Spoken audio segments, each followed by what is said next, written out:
ছবিতে যে ভদ্রলোককে দেখা যাচ্ছে তার নাম হলো কি বনি আমিন। তার ইউটিউব চ্যানেল আছে, ফেসবুক পেজ আছে, লক্ষ লক্ষ লোক তার কিন্তু ফলোয়ার।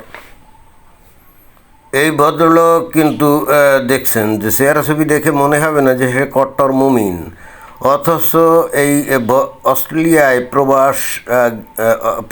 অস্ট্রেলিয়াতে প্রবাসী উন্নত দেশের পাশ্চাত্য জীবনযাপন করে, বাট বাংলাদেশে সে কিন্তু ইসলামী শাসন কায়েম চায়, এবং সেটাই গত ইলেকশনে এবং ওই যে 24 সালের যে আন্দোলন যেটা হয়েছিল তার ভূমিকা কিন্তু সেটাই ছিল।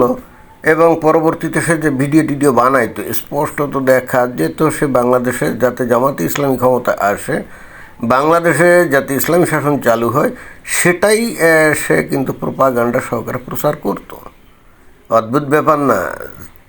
অস্ট্রেলিয়াতে বসবাস করে, আধুনিক জীবনযাপন করে, পাশ্চাত্য স্টাইলের জীবনযাপন করে, তার অভাবে কোনো নবীর সুন্নতের কারবার নাই, বাট অস্ট্রেলিয়াতে নিরিবিলি নির্ঝঞ্ঝাট জীবনযাপন করে, পৃথিবীর বিভিন্ন দেশে ঘোরাঘুরি করে ভিডিও বানায়, but at the same time সে কিন্তু বাংলাদেশে ইসলামী শাসন চায়।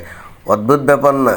তো এই লোকটা সাম্প্রতিককালে কোন দেশে জানি একটা ভিডিওতে দেখলাম যে ইতালিতে মনে হয়, আবার অন্য একটা জায়গায় বর্ণনা দেখলাম যে মালয়েশিয়াতে, এখন কোন জায়গায় কে জানে।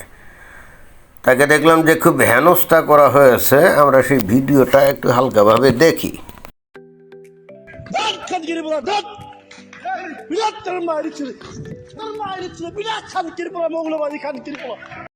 ভিডিওটা কোন দেশে কে জানে, বাট আমরা তো দেখতেছি যে কিছু বাঙালি লোকজন তাকে কিন্তু ঠিকই খুব উত্তেজিতভাবে অশ্লীল গালি দিয়ে তাকে কিন্তু দাওয়াত দিয়েছে। সে কিন্তু পালিয়ে যাওয়ার ধান্দা করছিল, দৌড়ে পালিয়ে যাওয়ার ধান্দা করছিল।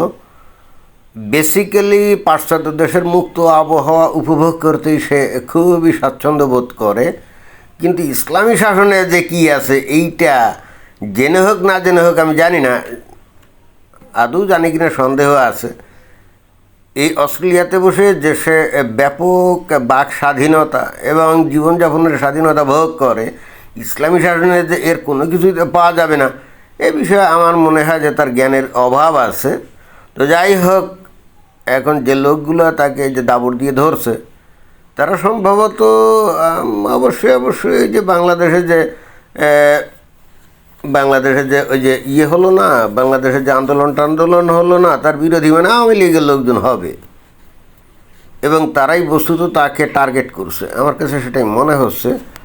ভিডিওটা আর একটু আমরা দেখি।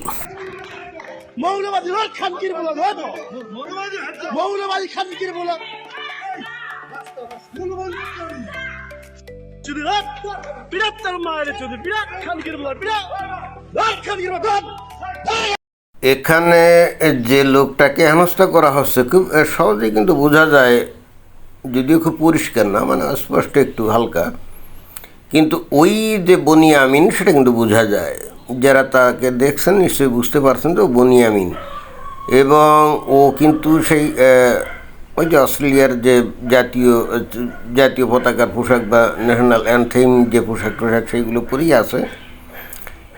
অস্ট্রেলিয়াতে বসবাস করে, অনেক আগে গেছে অস্ট্রেলিয়াতে। সেখানে কিভাবে গেছে আপনারা তো জানেন। সেখানে গিয়ে রাজনৈতিক আশ্রয় প্রার্থনা করে তা বলছে যে বাংলাদেশে আমার জীবন মৌলবাদীদের দ্বারা আক্রান্ত, আমার জীবন বিপন্ন, অতএব আমাকে আশ্রয় দাও। হ্যাঁ, বস্তুত এইভাবেই সে অস্ট্রেলিয়াতে আশ্রয় নিয়ে পরে সেখানে পিআর পেয়েছে এবং এখন নাগরিক। অবশ্যই ভাব নেয় বিশাল কিছু, এবং দেখবেন যে নাটকীয় স্টাইলে কথাবার্তা বলে।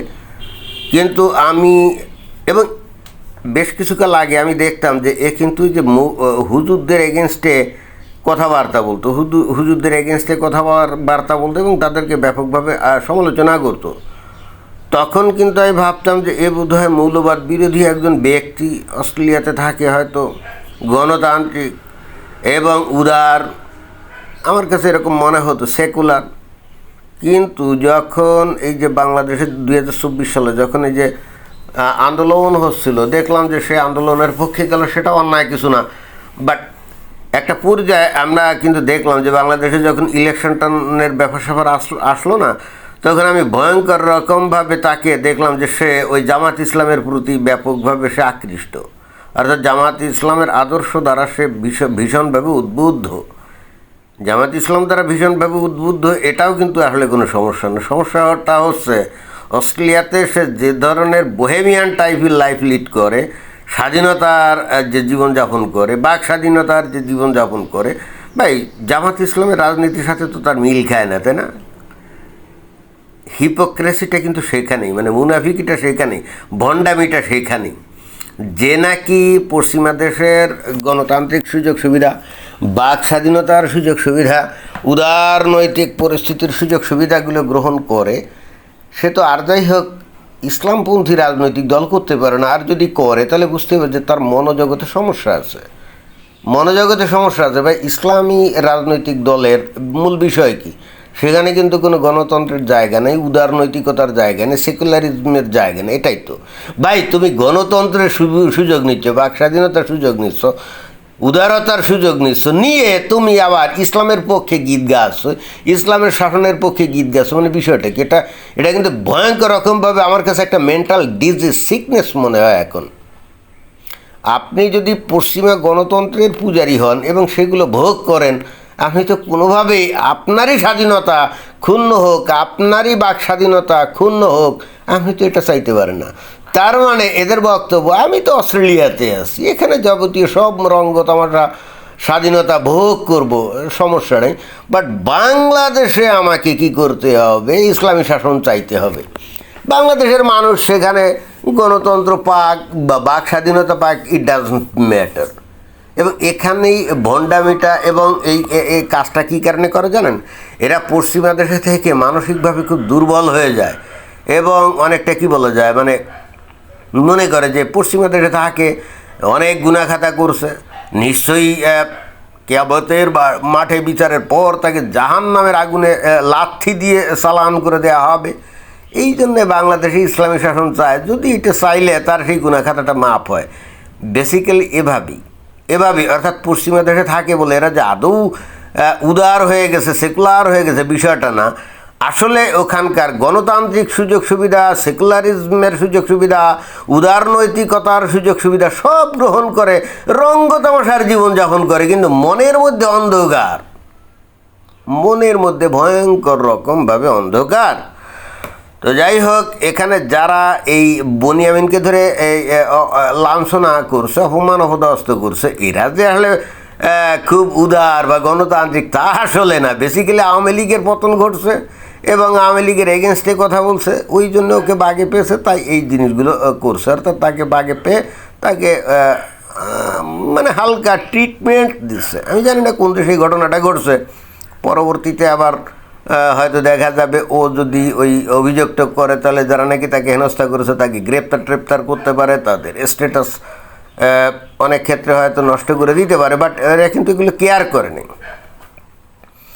এরা কেয়ার করে না, হাতে পাওয়া মাত্র তাকে মোটামুটি ভালো ট্রিটমেন্ট দিচ্ছে, যেটা কিন্তু এখানে দেখা যাচ্ছে। তো যাই হোক, আমার বক্তব্য হলো এখানে বনিয়ামিন অথবা তার উপরে যারা আক্রমণ করছে এরা যে ভিন্ন প্রজাতির মানুষ তা কিন্তু না।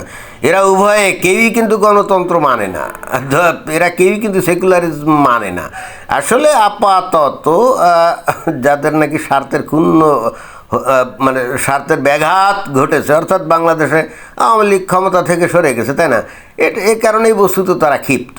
আর এর পেছনে কিছুটা হলেও হয়তো বনিয়ামিন কাজ করছিল, এই জন্যে তার উপরে ঝাঁপিয়ে পড়ছে। এর মানে এই না, অর্থাৎ বনিয়ামিনের উপরে ঝাঁপিয়ে পড়লো বললে এরা যে খুব গণতন্ত্র মনা, খুব সেকুলারিজম, খুব ফ্রিডম অফ স্পিচের ভক্ত, তা কিন্তু না। এরা সব এক গোয়ালের গরু, জাস্ট আপাতত স্বার্থের সংঘাত হওয়ার কারণে হামলে পড়ছে, আর কিছু না। তো অতএব এতে খুব মানে উৎসাহিত হওয়ার কিছু নেই। তবে ওই বনিয়ামিন ওই অনলাইনে মোটামুটি ভালোই তো তার একটা পরিস্থিতি আছে, তাই না?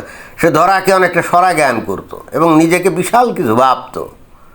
তো সেই দিক দিয়ে হিসাব করলে কিছুটা তো অন্তত এখানে হেনস্থার শিকার হওয়াতে অ্যাটলিস্ট সে উপলব্ধি করতে পারলো যে সে নিজেকে যা ভাবে, বাস্তবে তাকে অপমান অপদস্থ করার লোকেরও কিন্তু অভাব নাই, এবং সেটাই এখানে আমরা দেখলাম, তাই না? ধন্যবাদ।